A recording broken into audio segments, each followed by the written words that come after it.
Alright, I'm not gonna use the mic. Y'all can hear me. This is Vestavia Hills, this is Rocky Ridge Road, and this is Morgan Drive. Y'all see any opportunities there? I can't call them these two because they know the property. What about you? Do you see any opportunities there for any LID? There are always opportunities. There you go. Give us a hint. Just give me one. I'm sure that there'd be room for some grassy swales in some of the eastern areas. That's good enough. What about you? The old parking lot in there. Ding, ding, ding, ding, yeah. Yeah, if it had something on, we'll say one side, Alright. Warren Road, there's a nursery on the creek side, the south side of the road right there. They could also, put in some things in There you there. go. There you go. Mr. Horton, what about you? I'm not familiar with that area, so I don't know. Well, what would you, if you could put, just, do you see any opportunities for anything we've talked about? Think a cistern would go on any of those buildings? Does your water channel down those streets? Are they curved? Yeah, well, there you go. You're asking great questions. Are the streets curved? Then we can think, if they are, curb cuts. You know, there you go. You're starting down that process. All right, so this is in Vestavia Hills. This is Little Shades Creek, Ashley Woods Homeowners Association. I've already seen some of the pictures of what we've done. Highly developed urban area. You have commercial, single family, multifamily, residential, office, you name it. It's all right here. I think the only thing we don't have there is probably industry. About it. Excessive runoff, erosion of land, sedimentation. You got pollutants coming in, you got all kinds of things. All right, now the slide didn't turn out as colorful as I wanted it to, but we got grant funding to do this.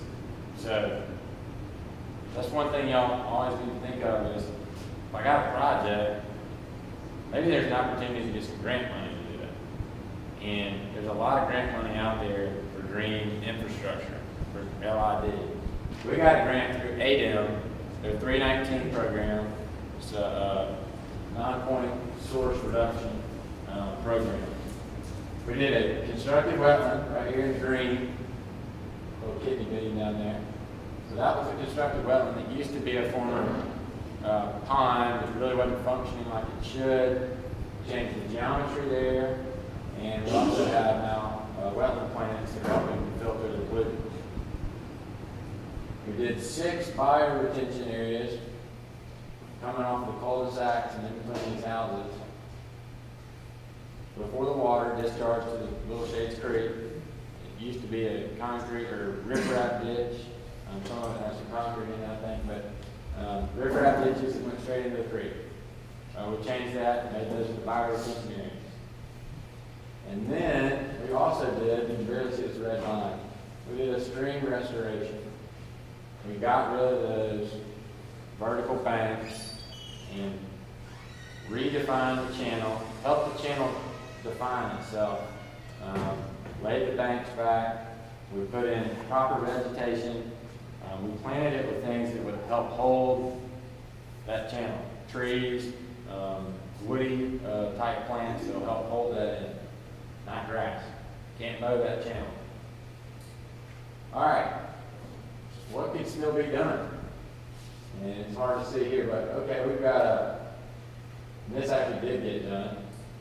Right here in this little open lot, reforestation. That lot was reforested. Here we could put in, if you look back on there, there's a creek dry, that looks like it's not dry, but a creek bed running through there, comes down, I believe, this way and then discharges. We could put in some extended detention right there. Permeable pavers right here, put in some more fire retention, one here. How about let's put in two in this parking lot? Like the back side of this parking lot. There's a storm drain that comes from right here, and runs right down to the creek, right there behind that nursery. We capture that runoff coming from this parking lot, treat it in fire retention area before it goes down that storm drain. We have a parking island right here. Look at that. There's a little bit parking island. Fire retention. There are opportunities all around. This is just, this is probably 3/4 of a mile in length, maybe a half a mile wide. You can see we've come up with a bunch of different solutions. You can barely even see it. These dots didn't show up like I wanted them to, but I put a cistern right there. There's a little blue dot. Put a cistern right there. There's one more cistern hiding in this picture from me. So we got, this is multifamily, this is actually an older retirement home. They have a lot of irrigation needs for all their landscape. Gave them a cistern.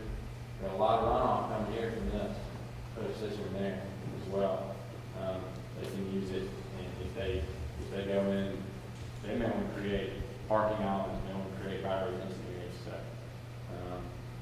actually, the same owner that owns this. He could very easily use this runoff to irrigate for all of those properties over here. So there are a lot of opportunities.